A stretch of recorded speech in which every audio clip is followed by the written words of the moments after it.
I am DM Zone. This is Gamers Oasis. Let's get into it. Okay, guys, so we're going to talk a little bit about basic stone extractors, and we're going to talk about my first run with the Explosive Projectile 1 blueprint. This was a blueprint that was lent to me for 30 runs. They also gave me 600 PED worth of, PED essentially, so I could then go buy my nanocubes. This was before the nanocube restriction, if you want to call it, the new recycling tab we have. They just asked that I give them all the stuff back that they gave me and to have fun and get some skill. And I said, perfect, outstanding. It was a 100% blueprint. So my experience with that is going to be a little different than if you were to start off with a level 0 blueprint. I would consider this at when you get to the 100%, you're at the stable level. If you have the skill to do it and you have a 100% blueprint, your results are pretty much going to be the same. Now, it does not mean that you're not going to have bad runs or you're going to have good runs, but you should have more standardized runs. Okay, so now we got that little out of the way. Let me go ahead and talk a little bit about this. I recommend going back and looking at my video where I'm talking about do you speak craft, because some of the stuff I'm going to be talking about here and putting up on screen might be not intuitive. So you're going to have 3 blueprints that are going to be considered universal. And then you're going to have 2 blueprints that use that particular extractor that are going to be considered domestic blueprints for next island. I'm going to break those into 2 separate groups, and I'm going to talk about the universal ones more specifically now because A, I've been talking about them for a while, and B, because I have experience running them to a pretty good deal at this point in time. But let me go ahead and get into what they are. So as you can see here on the graphic, you have the Burkite stone texture, you have the Nisset stone texture, and you have the Caldone stone texture. I've talked in about 4 or 5 videos in the past about why are there, what are the benefits? Why is the Burkite so expensive, the stone, versus the Nisset and the Caldone? Is it because it requires less extractors? And is that made up for what you get back in returns, or is that made up in what you get for blueprints and returns? Are there certain blueprints that drop with certain other ones? I'm thinking we're going to do more a specific video on that when I get into it. So let's just focus more on the TT cost and that type of stuff. So right now, if you were to buy a basic stone extractor, you're going to be able to get it for about 135% of the TT value, all the way up to about 160%. And that's if you're moderately patient. If you want to be gung-ho, you can spend quite a bit. I have seen 200% here lately. That's because of a shortage, which I'll get into some other videos. I may have caused that. Okay, so the interesting thing about these stone textures is the Burkite costs 1 extractor, the Nisset costs 2, and the Caldone takes 3, or costs 3. And this is pretty much the sole source of the TT value. The actual stone itself, the Burkite, Nisset, and Caldone, all are markup. So the crafting session is not going to take into account how much you paid for it. They would be foolish to do so. It doesn't make mathematical sense to think of it that way. So the question is, did they give it some extra juice because they want this stone to cost more? An example of a blueprint they might give extra juice would be a boosted blueprint.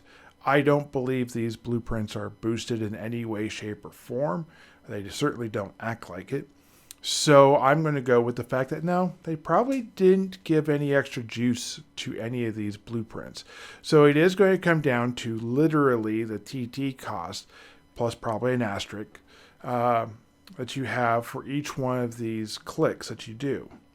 So you have the basic stone extractor. It has a cheap entry level to get into with these particular blueprints. You have varying costs when you get into it. If you run out of Burkite and it starts getting too rich for your blood, you can look at Nisset. If you want to step over and go for the higher end of this, you can go for the Caldon. Now, I will say this. Each one of these blueprints are unlimited. It is a commitment to go into each one of those blueprints, because you're going to go through that ugly phase of, I've got a low QR rating on those blueprints. That is a pretty big negative. When you look at the Next Island ones, they cost more. Pure Bright texture is a real nice, rich royal purple. It costs 12 peck worth of TT. You get back a 4 peck texture, so the texture you get back is more than any of the other ones I've talked about so far. It's a one that you potentially could over time build up a community of people that want to add that to their vehicle. So if you're wanting to do that and you had like a shop, or you had the ability to apply this texture, which being only a level 1 texture really isn't a huge amount. Let's be honest. It would be more something that you would add to your own thing and then sell that thing. People have talked about doing this with like vehicles in particular. Would be a really good way of doing that. The texture, other parts, actually requires 2 other parts. The halite crystal and the perpite crystal. Both of these are a little harder to get. One, because it doesn't say perpite in it, so people just sell it because they think it's TT trash. And then the other one is well known, so it tends to have a markup. You basically get the general idea. You're going to pay more markup for those pieces, those components, than you will for the Burkite and the Nisset and the Caldon. Maybe you'll be closer to the markup of a Burkite, but that's because Burkite is about 3.5 ped per 1,000. So I think that you're still going to pay more than 3.5 ped for 1,000 worth of that, but the percentage to TT value is going to be a lot less. Yes, you get the general idea. All right, so now let's go ahead and look at the amylite. The amylite crystal or texture is probably about the most expensive one I've seen for as low a level of texture it produces. That has an intrinsic value to it. The fact that I don't know how easy it's going to be to get, but let's just say it's fairly easy to get. And let's just say that it is going to be, it's not going to have a lot of markup because people don't necessarily use it as much as the pure pipe. And there's a lot of things in Next Island, so people are just looking to sell it. If you had a buy order, potentially you could slip in there and get a bunch of this for cheap. Now, I haven't looked fully into this. I'm going to do a video specifically, as I said earlier, on the Nisset one. But as you can see, it's a 1.41 ped to craft. The item that comes back is 5 pack. So I'm wondering how much you're going to get back. If you get back a lot for this, then potentially 1,000 clicks wouldn't get you 1,000 textures. It might get you 2,000 or 3,000 textures. Let me go ahead and do some crafting on this. I'll get back. I'll let you guys know. But it is an interesting thing. So let me go ahead and get into what I think about the chips. I would say the basic stone texture The complexity is pretty simple. Only one actually has a multi-part thing. That would be the perpite. Complexity, I would say it probably comes in at probably about a 4 because it's pretty simple to use. It's pretty straightforward. I would say that it's handy, coming in at probably around a 3. There's a lot of competition. You're not actually going to find a whole lot of value. That's what hurts it. But the perpite really does bring it up. If you had another one in there for a different area like perpite, for sure that would be an easy 4. But this really is like a 2.5 to a 3 as far as that goes. The item markup is a little bit high. I'm going to give that probably about a 2. And the reason why I'm going to go at 2 is because there are so many people doing the Burkite and the Nisset and the Caldon. If you're trying to do it for the perpite, you're going to be running into a lot of competition with that type of stuff, and it could be difficult to get the stone where you want it, when you want it, type of thing, and you're probably going to have to fly through PvP space to get it, or you're going to have to take a mothership to get it there, which means you're going to have to spend multiple ped or be doing that anyways to do that. So it's not going to be as cost efficient to do that unless you take everything away from Next Island and make it on Calypso. Product markup, I'm going to go probably again with a 3. You don't really have a sell value for the Nisset and the Burkite, especially the Caldon. People don't really like that texture. There's a little bit with the Burkite because it is a level 1 texture. I think people are like, oh, I can use that to raise my crafting, my material designer skill for a profession. And they think I'll do that, and then they do it and they're like, whoa, that was terrible. Or they like it because it's a level 1 and they can go ahead and put it in their Sleipnir, and then they can have a texture to their Sleipnir, and that makes it better. So it does have some markup. The perpite has a lot. Again, it's a level 1 texture, so it has good markup. I'm going to give it like a 3.5. So if we're going to do rounding down, which I don't know yet, probably not. Let's go ahead and give that like a 3.5. Now, scarcity. How hard is it to get a basic stone extractor? This is the reverse logic one, I guess, of the whole thing. I'm going to give this one probably about a 5. It is super easy to get a basic stone extractor. I mean, you have to be hunting the right things, so it doesn't just drop everywhere. So let's go with a 4.5. But when you start hunting the mobs that drops, I have found that it drops in good quantities.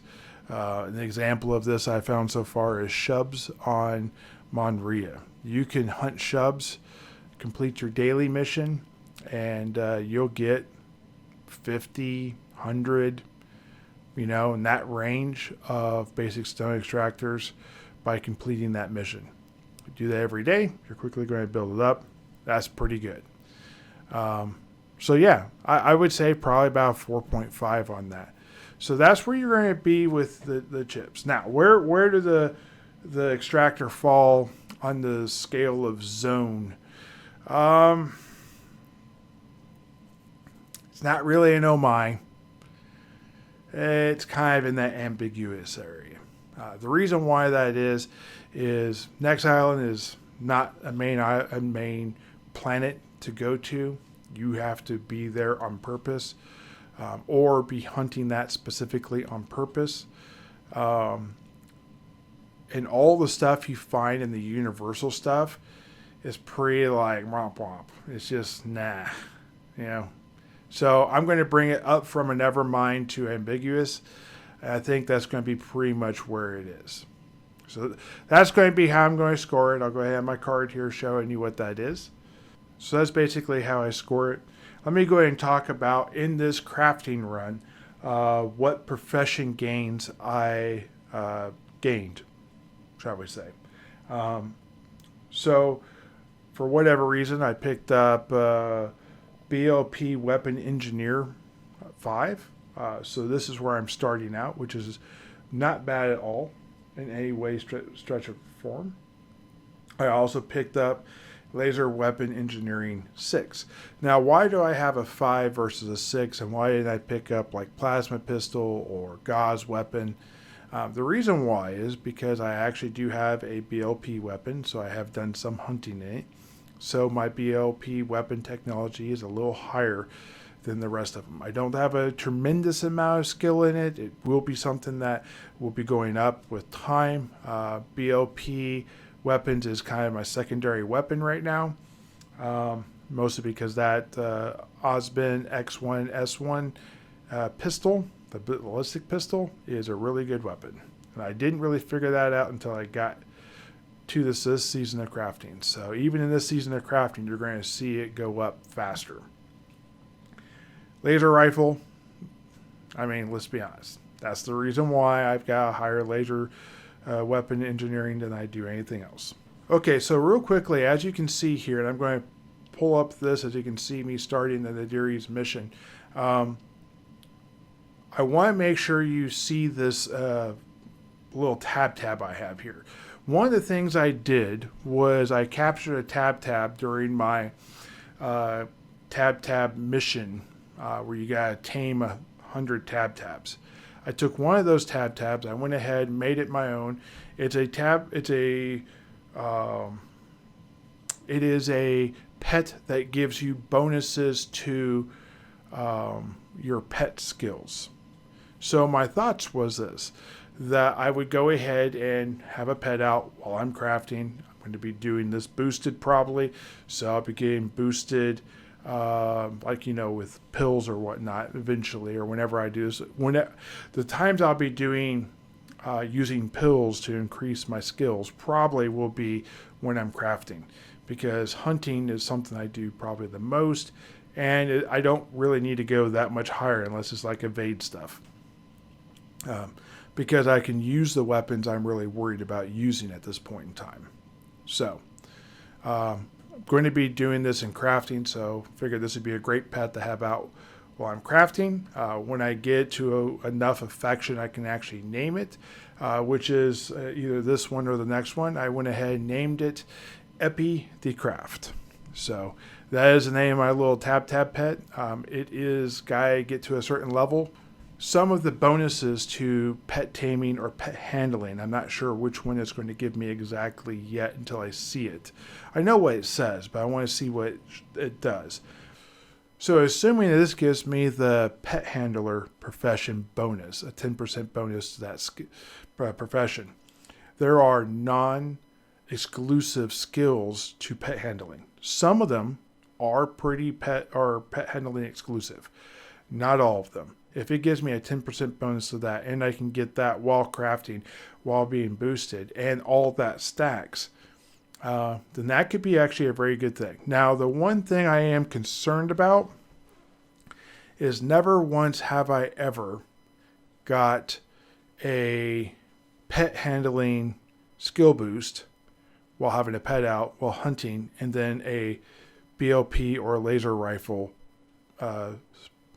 skill boost. So I need to make sure that can happen, because I don't want to be having a constant 10% and then miss out on a random skill boost from crafting. So I don't know which way that's going to be. Also, you pay for this. So I would hate to pay for that and then not get that. Also, I'm curious that if I'm paying in the way of the food for the pet, if that increases my crafting returns because I have a pet out and because that's extra pet going into the algorithm. So we'll see how that works in the future. Okay, guys, now let's get to the hunt. Okay, guys, so for part 2 of this, I'm going to go ahead and group in some more stuff. I talked about in some of the other videos, I have a whole heap of stuff that's being lumped into one video to make it this 20-minute video. So this is kind of what this is. And it's going to be a little more streamlined as I get into it. This is perfection being the enemy of good. So I just need to get something out, and then I'll make the next future ones better. Okay, So part of that is I also did some Kuhoff missions. Now, Kuhoff missions are instances on Toulon. I'm going to talk about them in their own specific video. Look for that. It's coming out in the next week or so. And then I'm going to actually be talking about Kuhoff 1, Kuhoff 2, and I'll be talking about the Kuhoff card instances. But like I said, I'll get into that in other videos. For right now, let me just go ahead and have a Kuhoff report. My Kuhoff 1 report is going to be right here. As you can see, I have gained a little bit of Mercil tokens, which is standard, shrapnel, which is standard. In this particular mission, I would say I almost always got animal muscle oil and animal eye oil. There might be a few of these I do not get that on, but I think that's pretty standard for these level of mobs. Sometimes I did get tab hide and I did get animal oil residue. I ended up doing this mission 30 times, one for every one of the crafting missions. And I will let you know, I got several of the Nawakor MK3 Part A. So if you wanted one, just let me know. Next time I'm Toulon, you're on Toulon, I'll give you one. I have no problem giving you one, even though it is a 2-pad. If you want to tip me 2-pad, that's cool. If you don't, that's cool too. Because I'm not going to do anything but TT it anyways. All right, so what do I consider successful? This particular one, I really kind of felt like I broke even if I got about 45 ped. I was pretty satisfied with 45 ped. It's not exactly breaking even, but I really felt like that was a good mark for me. Now I'm going to go ahead and talk a little bit about the professions. We have animal looter skills. Mocots are considered animals, not mutants, which I was a little surprised by. They look very mutated. I got 4.7 of a level, percent of a level in animal looter. As you can see, zoology is one of those profession or skills in that profession. Happens to be a pet handling profession too, or skill. Paramedic is something I kind of use, but kind of don't use all the time. I tend to not want to use paramedic because, or my healing fat, because it's more economical to not use it, to either stand and rest or to use armor that prevents the damage in the first place. Evader skill, did get hit several times, did get a lot of evades. Most creatures on Toulon tend to have way more hit points than they do DPS. The Mocot is not exempt from this at all. So that means that they tend to be in melee with you for a longer period of time. As you can see, I got 11.62% though. Range laser damage, another good one to have. I got a 6.68. I'll take it. Yes, it's less than Evader. My profession level is way higher than my Evader profession. And I need that as much as possible. Even though I said earlier that I'd probably be boosting on crafting, not on hunting, I just really like the idea of being higher because that unlocks more proficiency, more skills, and you get the general idea. Laser sniper, which is almost about the same range, gained almost about the same number of skills. I gained 7.04% of a level. Now in this particular case, I was using my Osbin LR S1X1, and you can see here that I did through about 15 ped. 15 ped is more ped than the actual weapon has, so you have to go back and repair in the middle of it to be able to do that. I was using the Vivo S10. I didn't have to even really spend a peck on that. So the proficiency I gained was outside of actually using my healing fap. I was only using the CDF Scout Armor, as you can see, took quite a beating, I should say. Okay, so you can see here that I spent 150 ped on this hunt. I got back 77.7. My weapon attachments, which would be 2 laser scopes.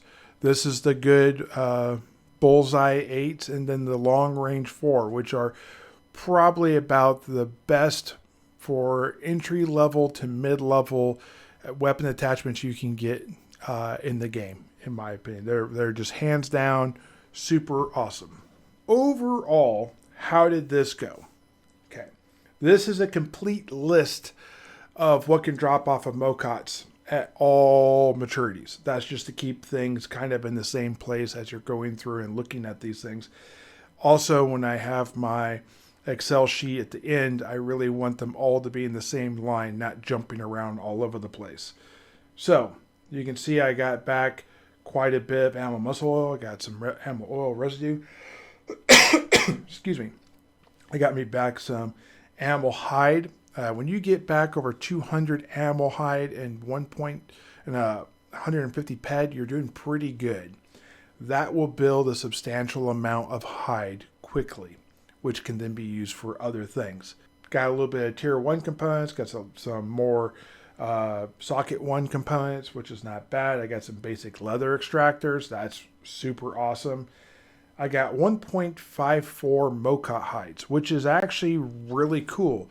Again, this is going to be something I'm going to work towards in future crafting sessions, because that is going to be really awesome to be able to do that. Now, interestingly enough, MOCOT hands and organs both are carpentry things. They're not actually textures. And you have to refine them to then turn them into the base parts, and then you can use them in the actual construction. Now you can see I got MOCOT jelly down at the bottom. I don't have any of it. I will not get any of it outside of the juveniles. So I do get some of that as we go, but we're going to reserve that basically for that. Overall though, I was down 10.89 PED. So that is more than 5%, but that is less than 10%, which is probably a pretty good range to be in, especially if you're kind of first starting out and you're not exactly using the most pinnacle and best gear of all times. Okay, so Kuhoff Report 2. This is going to be for instance level 2. This is a different set of mobs. In the first one, it is exclusively Quaffus and it is Tabs. In the Kuhoff 2, it is exclusively MOCOTs. So I'm hunting MOCOTs while I'm doing MOCOTs in the Kuhoff. So I got a lot of MOCOT killing going on.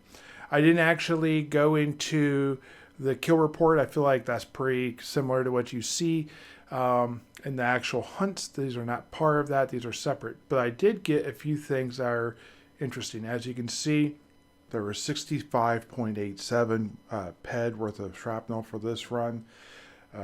There was 2.33 PED worth of Mercil tokens. I'll get into what Mercil tokens are at a later time, but for right now, just know they're important. I ended up only getting animal eye oil, which is really good for certain types of crafting. I got some more animal oil residue, not really my gig.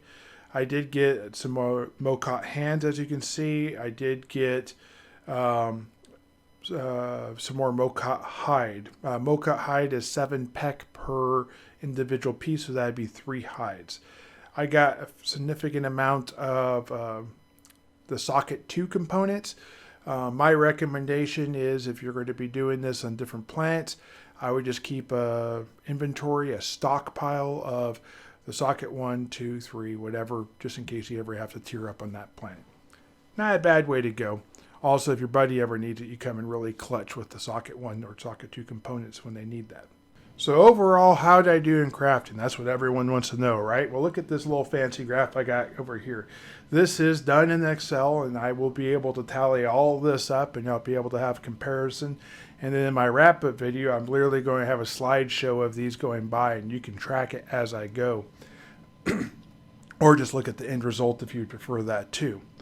So my engineering from doing prior crafting over on Monria was 1494. In this particular crafting session, it went up by 1 point. My intelligence went up by 1. Now this is a misnomer. It was basically 40.999997. So I gained that 0.3 to go ahead and get the 1 point. This is the only point of intelligence I got, and I know this makes it look like I'm going to get a lot of intelligence. I will not be getting a lot of intelligence based off of doing this craft. Just hands down, heads up, let you know. Manufacturer mech equipment. I got 12 points. This is because I'm doing the EP1 blueprint. And I got mechanics. I got 6 points. As you can see, those skills aren't very high yet. They're going to go up as we go. Now, I got 383 points of machinery. Or that's what I got 382 points of machinery. So as you can see, that raised a lot of skills.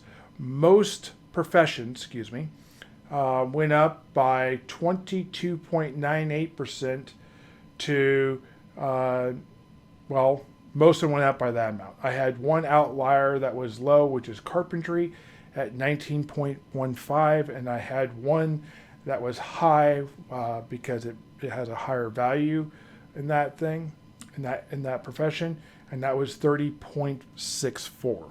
So that is pretty outstanding. What did I get for returns? Starting nanocubes was 0. I basically dropped my 30 ped into it, into nanocubes.